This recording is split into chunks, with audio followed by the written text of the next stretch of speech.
Hello, I'm the Nostalgia Critic. I remember it so you don't have to. Remember in 1994 when Stargate came out? For those who don't, the build-up was incredible. All they showed was this magical gate that could teleport people to somewhere else. Where did they go? What did they find when they got there? You had to go see the movie to find out. Wow, I wonder what it could be. God, this is gonna keep me awake all night. I'm gonna see the movie right now just to find out. Holy crap, was that stupid! So what? Aliens invented the pyramids? Are you nuts? Yeah, all those Egyptian morons with their brilliant, groundbreaking designs, they had nothing to do with it. It was just aliens. And the ruler of the known universe is that chick with the dick from the Crying Game? Blow me! The last time I ever watch a movie by these jokers again. Say, you remember in 1996 when Independence Day came out? It was done by the same idiots who did Stargate, but look, all it showed in the advertising was the White House getting blown up. That's it. Nothing else. Whoa, how the hell does that happen? This movie must be good. I mean, sure they messed up with Stargate, but maybe this will be a good one. Besides, I've just gotta know how the White House blows up. I'm gonna go check it out right now. Son of a bitch! This movie's even worse than the last one! So what? The President of the United States gets in a jet to fight off aliens? Are you high? God, that's it. I'm done. I am never watching another movie by these morons ever again. Ever.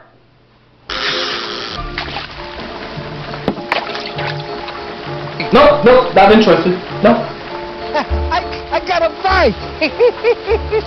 No, I don't care.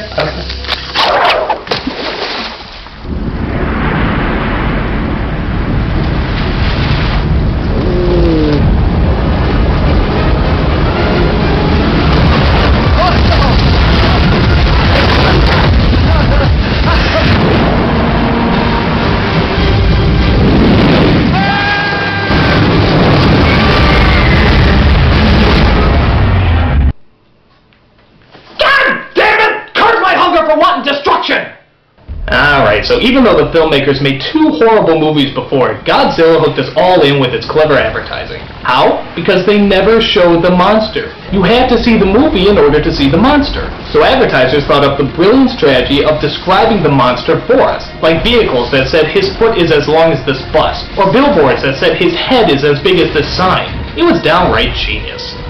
Alright guys, so you suckered us in yet again. But please, can you try and give us a good movie this time? I mean, it's Godzilla! It can't be that difficult to make something that's just so unentertaining. Oh, you shit-knockers! You did it! You actually did it! You made Godzilla even less credible than it already was! Somebody get these douchebags in the water for sucking! Ass! So if I had to sit through this pile of dino droppings, I figure you ought to share the pain with me. The film starts out with, oddly enough, a monster attacking the Japanese. Haven't seen that before.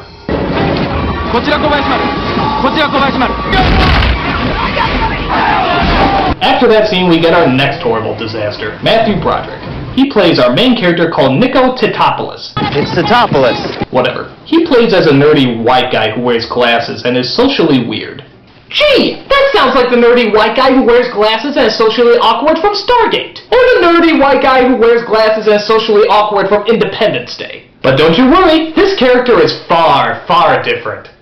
He is much more annoying than any of those other guys.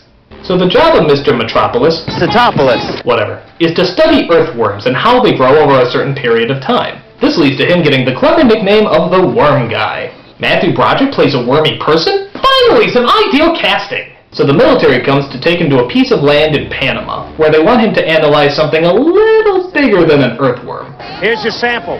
Study it. What sample? You're standing in it.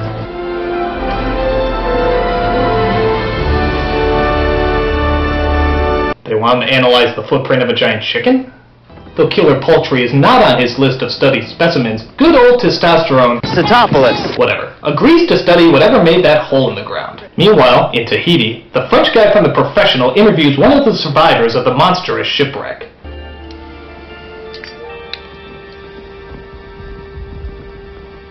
Whoa, a lighter. I've seen giant radioactive lizards the size of the kingdom, but a lighter? That gets my attention. What did you see, old man? Okay, apparently fire translates English into Japanese, but I digress. What did you see, old man? Godzilla. Godzilla. Godzilla. This seems threatening at first, but take a look at what Godzilla actually translates out to. Godzilla. Godzilla. Next we cut to New York City, where a woman named Audrey wants to try and get a reporting job from an anchor she's working for, played by Harry Shearer. He's gonna consider me for the job? What else did he say? Why don't we talk about it over dinner tonight? Your place. Mr. Kamen, you're married. Yes, and you're very beautiful. Have I ever told you that before? Wow, subtle. Do you think he tries that on every woman he meets? Hi, I'm Charles. My hobbies are marriage, cheating, and having sexual intercourse with you. You want to have dinner? And then we cut to another location in Jamaica. Jesus, how many locations are there? It's like they're kicked out of every country that they try to film in. Where it turns out that Bowser is still on the loose. As it turns out, he attacked yet another ship. And much like this movie, it was dragged under. So what could this giant perversion of nature possibly be? This animal is much too big to be some kind of lost dinosaur. A hybrid caused by the fallout on these islands. Like your earthworms? Yes, yes. I believe that this is a mutated aberration. Just like my career. I'm acting. Next we cut to Audrey's friends, played by a very annoying Vicki Lewis and an even more annoying Hank Azaria. I'm telling you, he is dirt. He's a douchebag, gutter slime, dog crap, puke chunks. Hey, I'm eating. You don't see I'm eating? Come on, I'm trying to be all New York here. Bada bing, boom, bam, and jets and stuff. She's suddenly distracted when she sees Mr. Tapdancelus. Statopolis. Whatever, on the TV screen. Seems to be unusually tight security around the crash site, possibly because of the military. While that's going on, we see the mayor of New York and his aide appeasing the city. Tell me if these two look familiar at all. Oh, they're spoofing Siskel and Ebert, I see. Apparently Mayor Ebert is an anger-obsessed screamer who spends most of his time eating candy, while his aide Gene is a slimy little yes-man who blindly agrees with everything he says. Take that, Siskel and Ebert! How dare you have an opinion!